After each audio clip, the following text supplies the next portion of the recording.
दोस्तों, मैं आपको सुनाने जा रहा हूं अपनी मंडली की सदस्य पूजा गर्ग की लिखी कहानी तेरी आदत।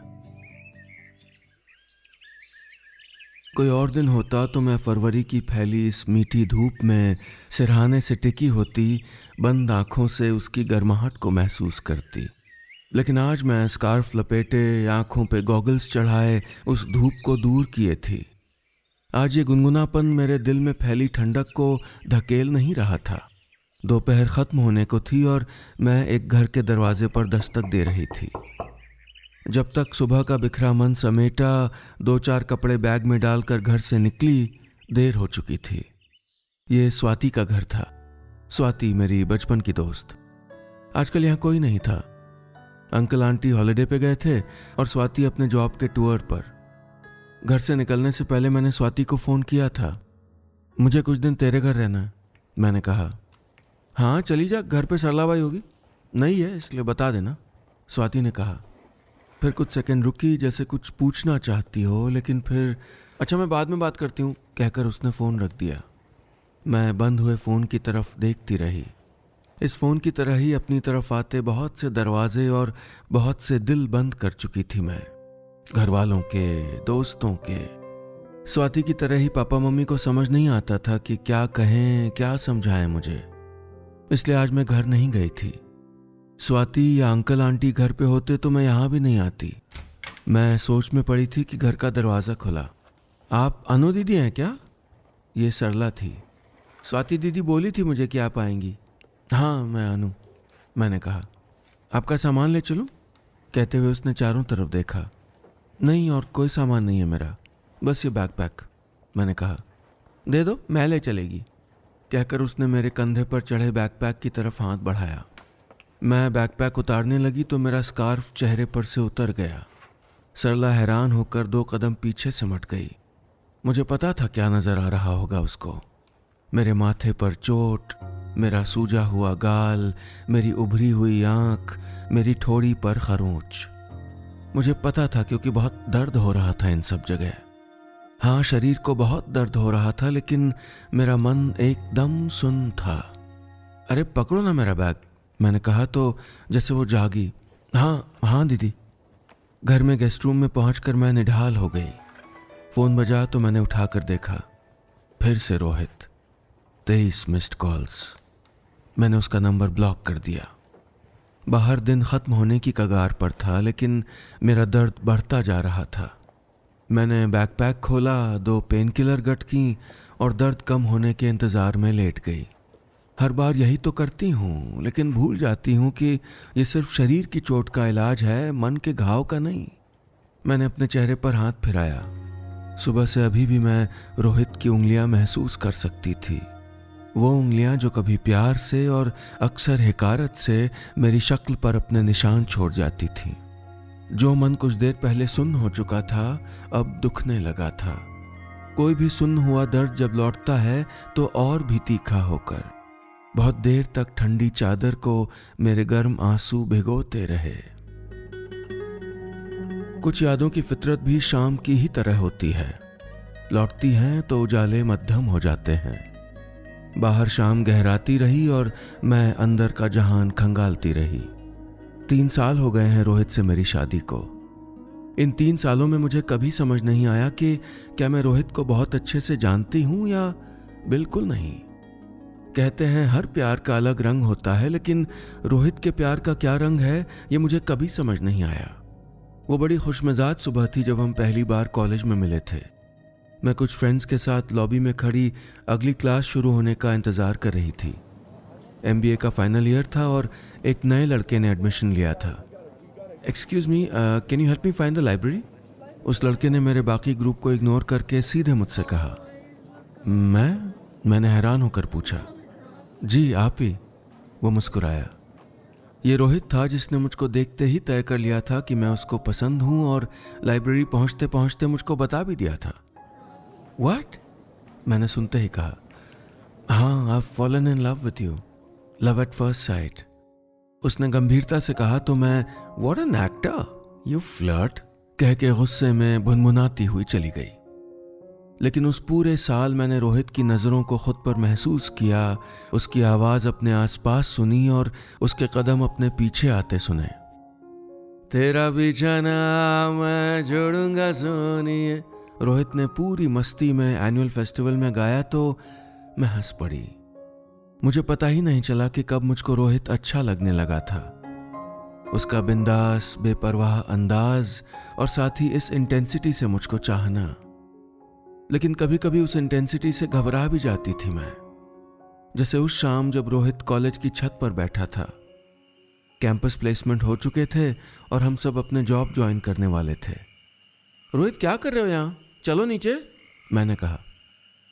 पहले बोलो कब शादी करोगे मुझसे। रोहित ने मेरा हाथ कस कर पकड़ लिया था।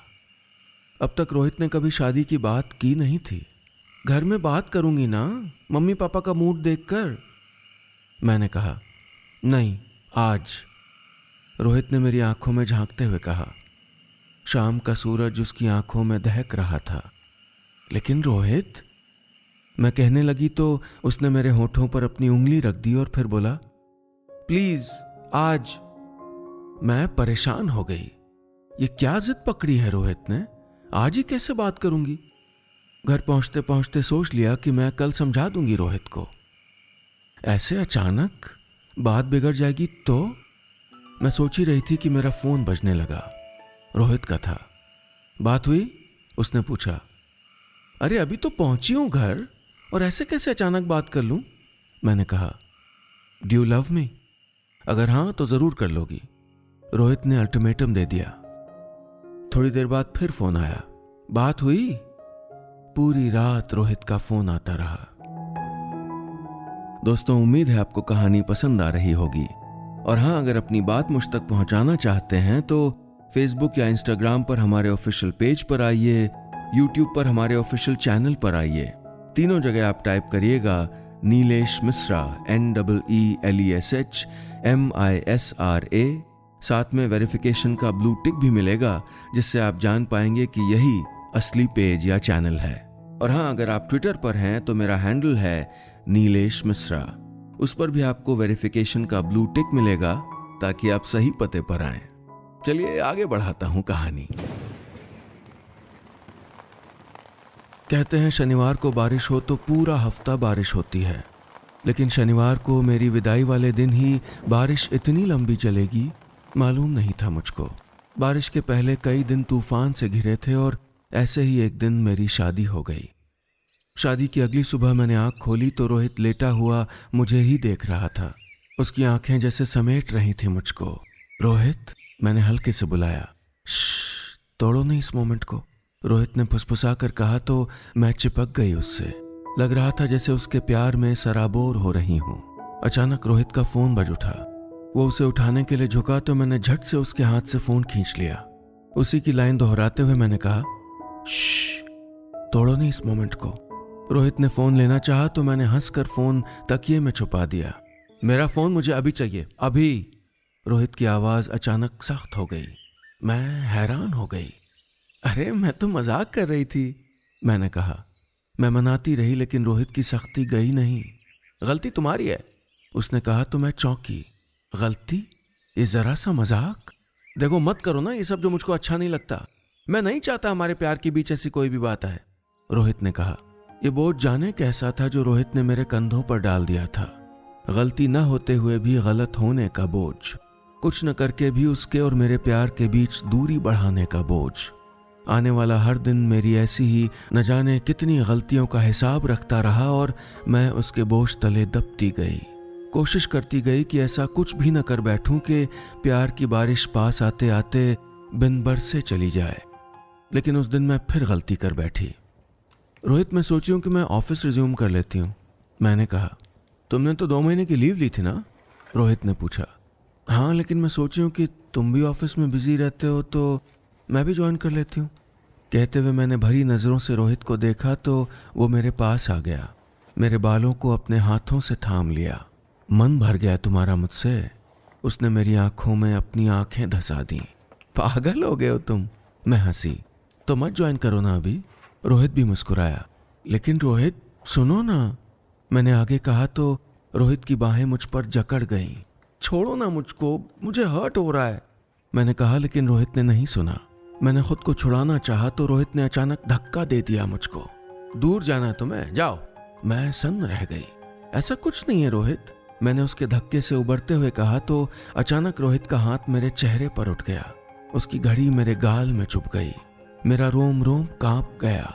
बहुत दर्द हो रहा था, लेकिन मेरा मन, मेरी आत्मा बस एक ही सवाल कर रही थी कि ये कैसी छुअन थी जिसे प्यार से देख लेने भर से मैं पूरी हो जाती थी।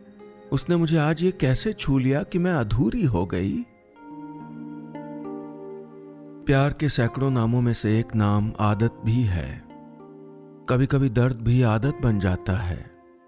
शादी के इन 3 सालों में कितनी बार मैंने खुद को वहीं पाया, और आज स्वाति के घर आने से पहले भी वहीं थी मैं।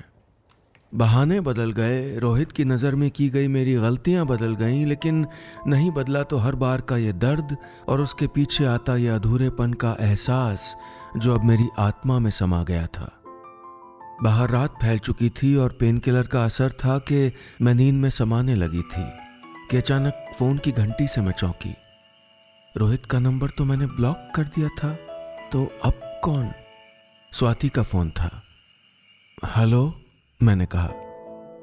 मुझे पता था मेरी आवाज में कंपन साफ सुन रही होगी स्वाति, लेकिन उसने ऐसे बिहेव किया जैसे उसे कुछ नहीं पता। हाँ, मैंने ये पूछने के लिए फोन किया था कि बाई मिल गई ना? उसने कहा। हाँ, मिल गई थी, मैंने कहा।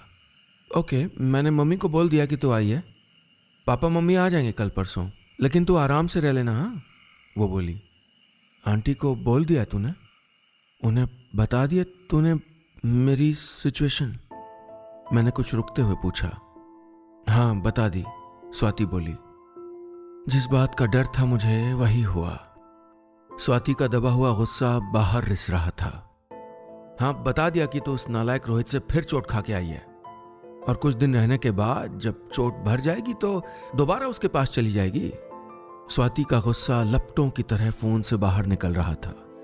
आई अंडरस्टैंड यूर एंग्री स्वाति, मैंने कहा तो वो और भड़क गई। No you don't understand Anu, you really don't. तुझे नहीं पता ना, चोट तुझको लगती है और दर्द मुझको होता है। And you know the best part, कोई मुझ पे हाथ उठाए तो मैं पलट के जवाब दे दूं 1 सेकंड में, लेकिन यहां तो मैं वो भी नहीं कर सकती। कहते कहते स्वाति की आवाज भर्रा गई। I don't know what's wrong with you. और कितनी बार? कहते कहते वो रुक गई, शायद इस इंतजार में कि मैं कुछ कहूंगी। कुछ भी, हर बार की तरह रोहित के प्यार की दुहाई। He loves me Swati, he really loves me। बस अपना आपा खो बैठता है। देख कितने फोन किए उसने आज, अभी उठाऊंगी ना तो बस सॉरी बोलता जाएगा। यही तो करता था रोहित, मुझे सॉरी बोलकर बाहों में भरकर कहता, एक मोमेंट में तुम मुझे विलन बना देती हो यार। देखो मैं सॉरी बोल देता हूं क्योंकि मैं तुमसे बहुत प्यार करता हूं, लेकिन तुम क्यों ऐसा करती हो कि मैं ऐसे रिएक्ट करूं? प्यार के सैकड़ों नामों में से एक नाम भुलावा भी है। उसकी बाहों के घेरे में दर्द का एहसास भूल जाती थी मैं। सच कितना प्यार करता था वो मुझे। मैं क्यों नहीं ध्यान रखती थी? क्यों नहीं समझती थी कि ऑफिस का प्रेशर बहुत है? मैंने क्यों नहीं देखा कि खाना ठंडा हो गया और रोहित को गर्म खाना पसंद है? क्यों मैं ही रोहित के क्रेडिट कार्ड्स रख के भूल गई थी? लेकिन फिर बार बार मुझे क्यों लगता था जैसे मैं किसी दलदल में धंसती जा रही हूं। प्यार के सैकड़ों नामों में से एक नाम बंधन भी है। अच्छा हो तो आजाद कर देता है, नहीं होता है तो जकड़ लेता है। जाने हमारे प्यार का कैसा बंधन था जिसकी हर डोर रोहित से शुरू होकर रोहित पर ही खत्म होती थी। कुछ था रोहित के एटीट्यूड में जो शादी के वक्त भी मम्मी पापा पूछते रहे थे मुझसे, are you sure is the guy for you? लेकिन फिर मेरी जिद के पीछे हार मान ली थी। स्वाति भी मुझे टटोलती रही थी, यार तूने कहाँ छुपा दिया अनु को? तू अनु नहीं रोहित का माउथपीस बन गई है। और मैं हंस देती थी, but this is love my dear. प्यार में खुद को भूल जाना, दूसरे का पूरी तरह से हो जाना। लेकिन स्वाति फिर भी कहती रही, तो फिर तू खुश क्यों नहीं लगती है? जैसे कोई बोझ उठा रखा है। अरे ये सब शादी का प्रेशर है यार, हो जाएगी ना तो सब ठीक हो जाएगा। मैं कहती, वही जो रोहित ने मुझसे कहा था। लेकिन जब पहली बार मैंने चेहरे पर निशान लिए रात में अपने घर की घंटी बजाई थी तो मम्मी हड़बड़ा गई। क्या हुआ अनु, कैसे चोट लगी? रोहित कहाँ है, तेरे साथ नहीं आए? सपने में भी वो कभी सोच नहीं सकती थी कि रोहित ने हाथ उठा दिया होगा मुझ पर, लेकिन मुझ में किसी से बात करने की हिम्मत नहीं थी। मैंने अपने पुराने कमरे में जाकर दरवाजा बंद कर लिया था। रोहित बार बार फोन कर रहा था। बाहर मम्मी पापा दरवाजा खटखटा रहे थे, लेकिन अंदर मैं सिर्फ अपने आंसुओं की आवाज सुन रही थी। अगली सुबह पापा, मम्मी, स्वाति सिटिंग रूम में बैठे मेरे उठने का इंतजार कर रहे थे। पहली बार अपने ही घर में बाहर निकलने में हिचकिचा रही थी मैं। क्या कहूंगी सबको? हाँ, वो थोड़ा सा धक्का लग गया था, मैंने कहा, और जो नहीं कहा वो समझ आ गया था सबको। शॉक्ड हो गए थे। How dare he! पापा बहुत गुस्सा थे। ये सरासर गलत है Swati, you can not accept this, मम्मी बोली। स्वाति चुपचाप सिर्फ मेरी तरफ देख रही थी। शायद कोई और पेरेंट्स होते तो पूछते कि क्या हो गया था ऐसा, लेकिन मम्मी पापा के लिए कोई भी बात हाथ उठाने का कारण नहीं हो सकती थी। आप रोहित को फोन करो, बुलाओ यहाँ उसे, मम्मी पापा से बोली। लेकिन मैं रोहित से कोई बात नहीं करना चाहती थी। नहीं, मैं चाहती थी कि कोई और उससे बात करे, किसी को अपना तन मन सौंप देना इस विश्वास से कि वो हिफाजत करेगा और उसी के हाथों चोट पाना। यह इतना गहरा घाव था कि मैं कुछ भी नहीं सोच पा रही थी। रोहित का फोन लगातार आता रहा, लेकिन मैं फोन उठाने से बचती रही। फिर एक दिन घंटी बजी। दरवाजा खोला तो रोहित था। उसे मालूम था इस वक्त पापा मम्मी वॉक पे गए होंगे। आंखों में वही अपनापन, बाहों में वही तपिश और होठों पर सॉरी। फोन क्यों नहीं उठाती? कितने दिन से कहना चाहता हूं कि आई एम सॉरी, तुमने मुझे चोट पहुंचाई। कहते कहते मैं रो पड़ी। रोहित ने मुझे बाहों में भर लिया। अब नहीं होगा कभी, आई प्रॉमिस। और बस ऐसे ही रोहित मुझको वापस ले आया था, उस पहली बार और उसके बाद हर बार। प्यार के सैकड़ों नामों में से एक नाम विश्वास भी है, और रोहित की बात का विश्वास करके ही मैं चली आई थी उसके साथ।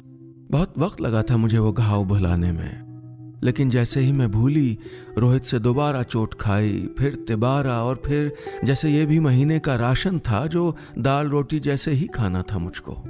उसके पीछे हर बार आता रोहित का माफीनामा और मेरी गलतियों का चिट्ठा। अचानक हर चीज में इतनी गलत कैसे हो गई मैं? सोचती तो कोई जवाब नहीं मिलता, लेकिन धीरे धीरे मेरा मन मानने लगा था कि शायद रोहित सही है और मैं गलत, कि शायद रोहित मुझसे इतना प्यार करता है जितना मैं डिजर्व नहीं करती। Are you mad? रोहित सिर्फ खुद से प्यार करता है, कुछ महीने पहले स्वाति ने मुझसे कहा था, और थमा दिए थे कुछ कागज। मैंने खोला तो साइकोलॉजी के आर्टिकल्स थे। एक पर लिखा था साइकिल ऑफ अब्यूज। उन लोगों के बारे में लिखा था जो अचानक प्यार कर लेते थे, अचानक हाथ उठा देते थे, फिर माफी मांग लेते थे और फिर दूसरे को दोषी ठहरा देते थे। लगातार वही प्यार तकरार का सिलसिला, जैसे दिन रात का पहिया, और उस पहिए में फंसने वाला चक्कर खाते हुए भूल जाता था खुद को। पढ़ते पढ़ते घबरा कर मैंने वो कागज बंद कर दिए। लग रहा था जैसे रोहित उतर आया था उन कागजों में, जैसे हमारी कहानी किसी ने छाप दी थी उनमें। ये सच नहीं था। मेरा मन जोर जोर से चिल्ला रहा था। कितनी शिद्दत से रोहित प्यार करता था मुझसे। दिलों के मिलने की भाषा इन कागजों में कैसे समा सकती थी? मैंने फेंक दिए थे वो कागज। Swati, this is all rubbish. प्यार कोई फॉर्मूला नहीं है यार कि 1 2 3 4 की सीक्वेंस में ही चले। बिस्तर पर लेटे हुए आज मुझे वो बात याद आ रही थी। स्वाति, मम्मी, पापा की आवाजें अनसुनी कर दी थी मैंने, लेकिन आज मैं खुद की आवाज सुनने को मजबूर हो गई थी। ये मानने को मजबूर कि रोहित का प्यार, उसकी फितरत उन्हीं कागजों में लिखी कहानी जैसी ही थी। हर बार मैंने हमारे प्यार को जन्म जन्मांतर का मेल मानना चाहा, लेकिन हर बार रोहित मुझे उसी मोड़ पर वापस लाता रहा। और आज जब मैं उस मोड़ पर फिर खड़ी थी तो उन कागजों की स्याही मेरी आंखों में उतर रही थी। प्यार के सैकड़ों नामों में से एक नाम ताकत है, और दूसरा नाम कमजोरी भी। पता नहीं ये मेरे प्यार की ताकत थी या कमजोरी कि मैंने हर बार रोहित पर विश्वास किया। लेकिन आज स्वाति की बात का हर बार जैसा रोहित रियली लव्स मी जवाब नहीं था मेरे पास।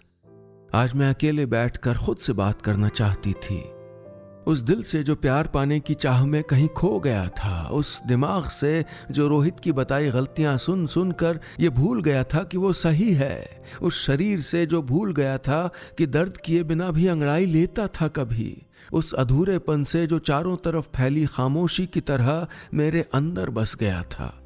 अंदर मैं जागती रही और बाहर रात बीत गई। सुबह का उजाला होने को था।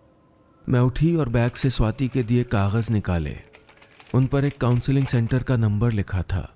मैंने फैसला कर लिया था कि सेंटर खुलते ही वहां बात करूंगी। प्यार के सैकड़ों नामों में एक नाम सच्चाई भी है। कहते हैं सच आजाद कर देता है। आज मैंने उस सच की तरफ कदम बढ़ा लिया था।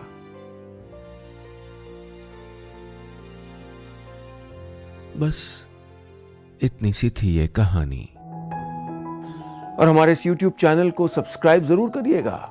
सब्सक्राइब का बटन दबाइए और एक घंटी का जो निशान दिख रहा है ना, उस पर जरूर क्लिक करिए, ताकि जब भी मैं नई कहानी सुनाऊं आप तक ईमेल में तुरंत पहुंच जाए।